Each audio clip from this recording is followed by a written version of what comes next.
everyone, it's Sevi. Welcome to my updated guide on Shenhe, just in time for her rerun banner in version 3.5. If you're already pulling for Shenhe or are interested in learning more about her first, this video will discuss how her kit works, what her best builds are, and what teams she excels in. Let's get into it.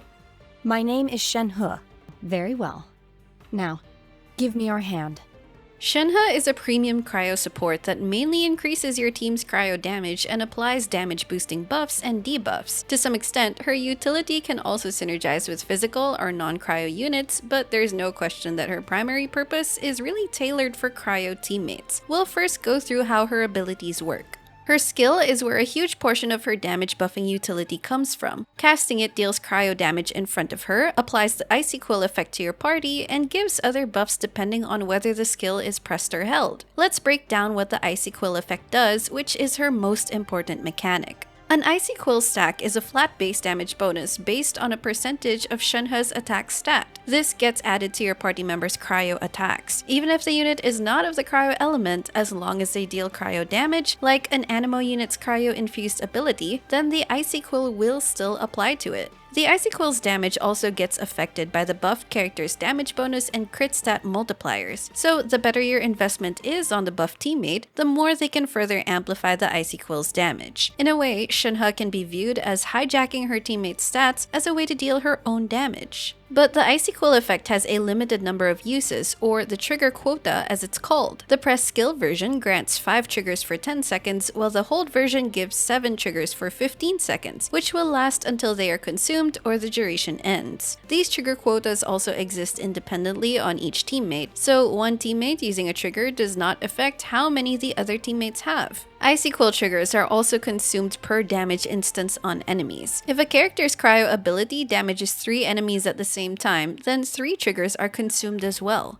When Shenhe unlocks her 4th Ascension passive, she gets another layer of teammate buffs. Using the press version gives a 15% skill and burst damage bonus to your teammates for 10 seconds, while the hold version gives a 15% normal, charged, and plunging attack damage bonus for 15 seconds. Even if the Icy Quills are fully used, these damage bonuses are still active, making them quite valuable, especially in multi-target scenarios. Note as well that these damage bonuses are not cryo-specific, as they can affect physical and any elemental damage. At first glance, you might think that the hold version of the skill is better since it grants 7 quills that last longer for 15 seconds, compared to the press version which only grants 5 quills for 10 seconds. However, this isn't necessarily always the case, as there are other factors to consider. One such consideration is because of their different cooldown times. The press and hold versions have 10 and 15 second cooldowns respectively. Because of the press skill's shorter cooldown, you'll be able to refresh your Icy Quills much sooner, which leads to more total Icy Quills. This also means more efficient particle generation. The press and hold versions generate 3 and 4 particles respectively. But even if the hold skill generates more particles, the press skill's faster cooldown can ultimately lead to more and faster particle generation. And since many rotations take 20 or so seconds, that gives you the opportunity to do 2 press skills in one rotation, thereby refreshing the quills and generating more particles, whereas the hold skill's cooldown limits that. There's also her 4th Ascension passive's corresponding buffs. If you have teammates who rely more on dealing damage with their skill and burst, like Ayaka or Kaya, then there's even more incentive to use the press skill version instead. Of course, there will be certain teams or situations where you will want to hold her skill instead, such as if you'd rather buff the normal and charged attack damage of your teammate, or if your rotation is more suited to her skill's 15-second cooldown. That will ultimately depend on your team. To sum it up, these are the differences between the press and hold version. Understand what will benefit your teammates the most and adapt your Shenhe's rotation accordingly.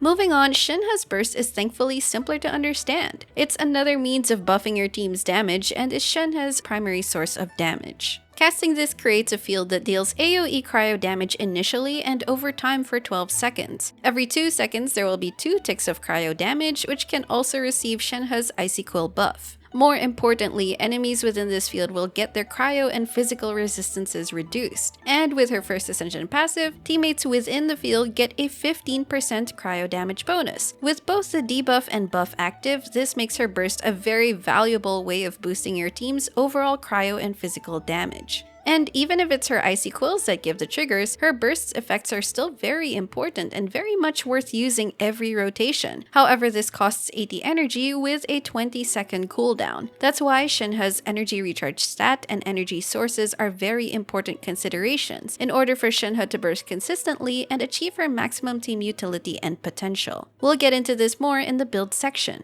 As for her talent priority, level up her skill first, followed closely by her burst. Then you can save your resources and just ignore her normal attack level completely, since she's meant to function as an off-field quick swap unit anyway.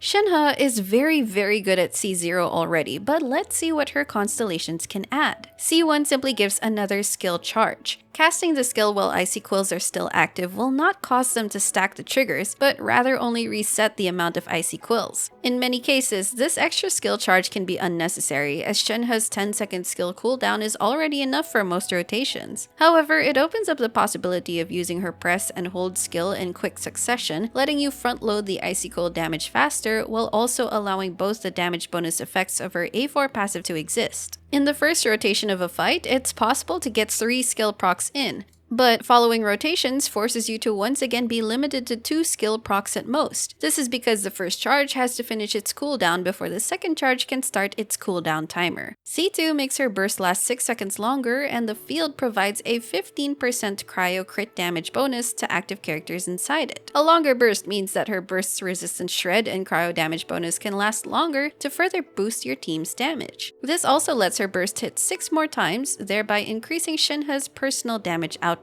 This is a good constellation for boosting overall team damage.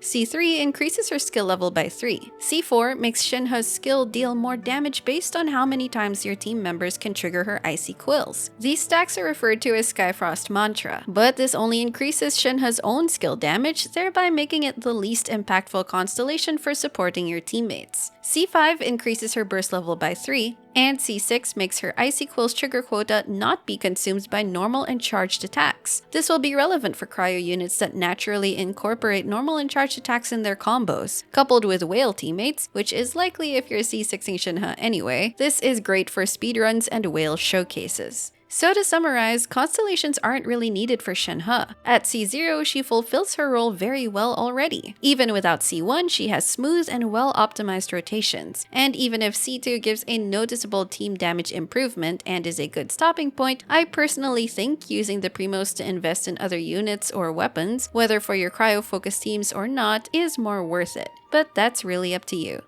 My pole arm doesn't distinguish friend from foe. That's why I loathe crowded areas.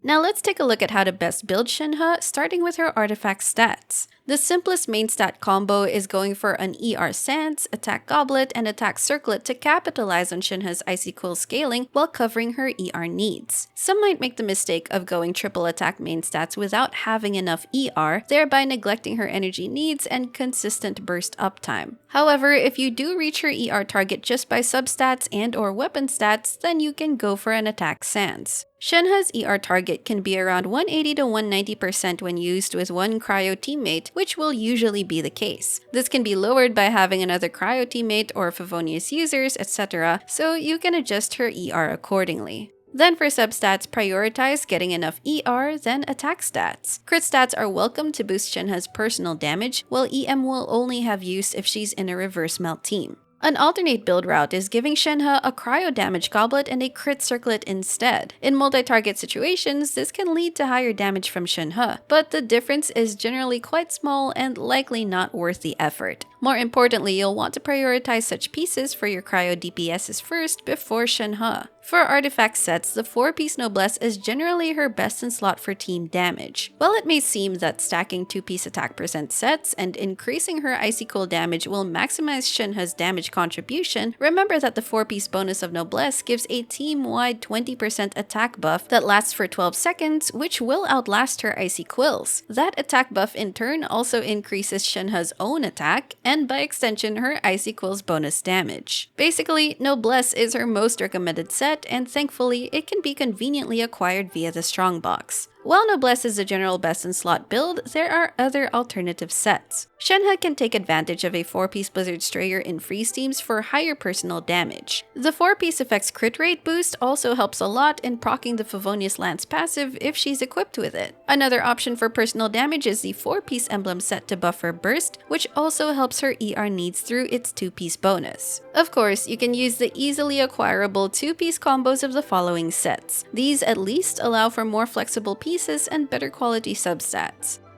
Now onto Shenhe's weapon choices. I'll summarize them on screen in a list while quickly mentioning some notable recommendations. If we're going by pure free-to-play options, then the most accessible and balanced options could be the prototype Starglitter for its high ER substat or Kitane for its base attack and energy refunding mechanic. The catch could fulfill this too, but it's usually claimed by other better users. Otherwise, the other options are mainly attack stat sticks. As for her 4-star gacha options, the easiest to recommend for Shenhe is the Favonius Lance. It addresses and lowers Shenhe's ER needs as it lets her generate more particles for herself and her teammates. If you have no Fav Lance available, then the other 4-star weapons on this list will generally serve her well as long as you can meet her ER requirements. For 5-star options, her signature weapon Calamity Queller lets her stack loads and loads of attack. Again, it's very likely you'll need an ER Sans to ensure her burst uptime, which applies to other non-ER weapon alternatives. Otherwise, Engulfing Lightning is there to provide both high attack and ER stats, making it a really solid option too, while the Skyward Spine is the standard weapon alternative to that. Of course, don't be pressured to think that Calamity Queller is a must-pull for her. While it has some generalist use on other pole-armed DPSs, and it can give you the highest damage screenshot numbers for Shenhe's Icy Quill buff, there are certainly 4-star or 5-star weapons that can serve Shenhe more than enough.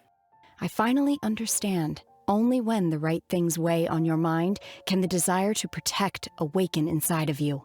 Finally, let's cover her team comps. Shenhe is often called a support, which is true as she gives buffs and debuffs for your team, but another way of looking at her is that she's sort of an indirect DPS who delivers her damage via other cryo units. Again, what's unique is that the more invested your cryo units are, like if they have high crit stats and damage bonuses, then her Icy Quills will also be further amplified. So even if you don't really put in a high investment DPS build on Shenhe herself, it's through other better invested units that she contributes a lot of damage. Anyway, let's go through her standard team templates. The first obvious one is Freeze, a core team for Shenhe. If you're pulling her, you ought to be familiar with it anyway after watching other guides of your preferred cryo DPSs. If you equip her with Favonius Lance, then she can further help bring down your teammates' ER needs, especially since cryo DPSs are generally burst dependent. She's also a perfect holder of the Noblesse set in freeze teams to further maximize team damage. You'll likely comp her with other 5-star DPSs, but even 4-star cryos like Kaya or Rosaria feel much stronger because of Shenhe. It's also no surprise that Shenhe's arrival unlocked new heights for monocryo teams. This team typically consists of 3 cryo units and 1 viridescent Venerer animal unit. Kazuha will give the highest damage potential thanks to his team-wide elemental damage bonus buff. You have 2 other cryo units making use of Shenhe's buff, which offers good mileage, and having lots of cryo particles generated really helps keep this team's ER needs down. You'll likely want a means of survival like shielding or healing, especially since you don't have Hydro application to freeze enemies. That, or you can just rely on dodging skills. Also, this team has no reactions working within it except Swirl, which makes it straightforward but also limited. Still, as long as you use it against enemies with no special resistance to cryo, then it should be good.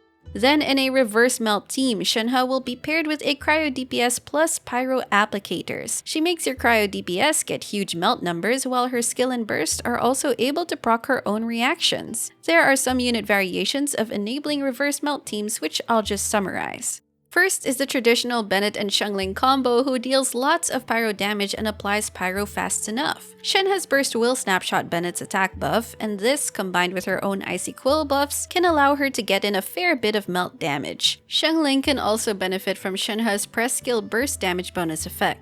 Another variant is the Burn Melt team, wherein a Dendro unit helps maintain the burning aura instead of using Xiangling. However, this is generally recommended with Nahida thanks to her skill's mechanics that reapply Dendro fast enough off-field. Another option for sustained pyro application is to use Bennett and an Animo unit that can apply pyro. One example is the Sunfire combo of Bennett and Jean. Just be aware of your rotation if you want to maximize the VV's cryo-resistant shred uptime.